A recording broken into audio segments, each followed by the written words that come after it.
Hi friends, என் பேர் பாரதி. இன்றைக்கி ஒரு சின்ன டாப்பிக்கு. அது என்னென்னா, பசங்க எல்லார் வீட்டில் பசங்க இருப்பாங்க. சின்ன பசங்கள்லேருந்து பெரியவங்க வரைக்கும் எல்லா வீட்டில் பசங்க இருப்பாங்க இல்லையா?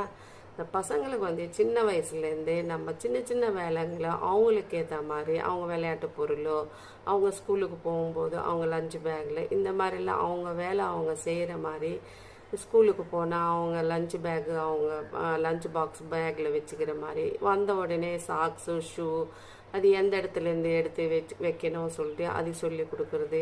அதே மாதிரி விளையாடின பொம்மைங்கள் எல்லாம் எந்த இடத்துலேருந்து எடுத்து விளையாடினாங்க அதே இடத்துல போய் வைக்கிறது. இது மாதிரிலாம் சின்ன சின்ன விஷயங்களை பசங்களுக்கு சொல்லி கொடுத்துட்டோன்னா கொஞ்சம் அது அப்படியே பழக்கமாகி பெருசானதுக்கப்புறம் நம்ம வீட்டில் ஏதாவது வேலை சொல்லும் போது பசங்க நான் இருமா செய்கிறேன், அதை கொஞ்சம் நேரம் கழிச்சு செய்கிறேன், அப்புறமா செய்கிறேன். அப்போ அந்த டைமில் நம்மளுக்கு ரொம்ப கோபம் வரும்.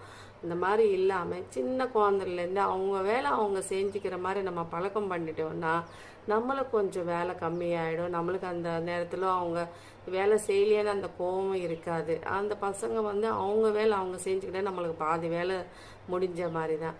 இந்த மாதிரி பேரண்ட்ஸ் நிறைய பேர் குழந்தைங்களுக்கு என்ன வேலை சொல்கிறது, பாவம் அவங்க சின்ன பசங்க நம்மளே செய்யலாம் அந்த மாதிரிலாம் நம்ம செஞ்சு பசங்களுக்கு பெருசானதுக்கப்புறம் எந்த வேலை தெரியாமல் ஏதாவது சொன்னால் உடனே கோவம் வரும். சரிம்மா அப்படின்னா அப்புறம் நம்மளுக்கே கோவம் வரும். அதுக்கு வேறு நம்ம கத்த வேண்டியதாக இருக்கும். இதெல்லாம் இல்லாமல் இருக்கணும்னா சின்ன வயசுலேருந்தே குழந்தைகளுக்கு அவங்க வேலை அவங்க செஞ்சுக்கிற மாதிரி பழக்கம் பண்ணணும். இதெல்லாம் நம்ம தான் அம்மாங்களுக்கு தான் சின்ன வயசுலேருந்தே கற்றுக் கொடுக்கணும். அது கற்றுக் கொடுத்துட்டோன்னா பசங்களுக்கு அந்த பழகிட்டே பெருசாகி கூட அதை கண்டினியூ பண்ணுவாங்க. ஒரு டைமில் நம்ம எங்கேயாவது எமர்ஜென்சிக்கு எங்கேயாவது வெளியே போகிறோம், அப்போ அவங்க வேலை அவங்க செஞ்சுக்கிற மாதிரி இருக்கும் இல்லையா? எதுவுமே தெரியாமல் இருந்தது, ஐயோ அம்மா இல்லை எனக்கு எந்த வேலைன்னு தெரியாது, அது இன்னொருத்தர் நான் அவங்களுக்கு ஏற்பாடு பண்ணோம். அதெல்லாம் இல்லாமல் இருக்கணும்னா நம்ம சின்ன பசங்கள்லேருந்தே எல்லா வேலைங்களும் அவங்களுக்கு கற்றுக் கொடுத்துட்டோன்னா எந்த பிரச்சனையும் இருக்காது. இந்த மெசேஜ் உங்களுக்கு பிடிச்சிருக்குதுன்னா லைக் பண்ணுங்கள், ஷேர் பண்ணுங்கள், சப்ஸ்கிரைப் பண்ணிக்கோங்க.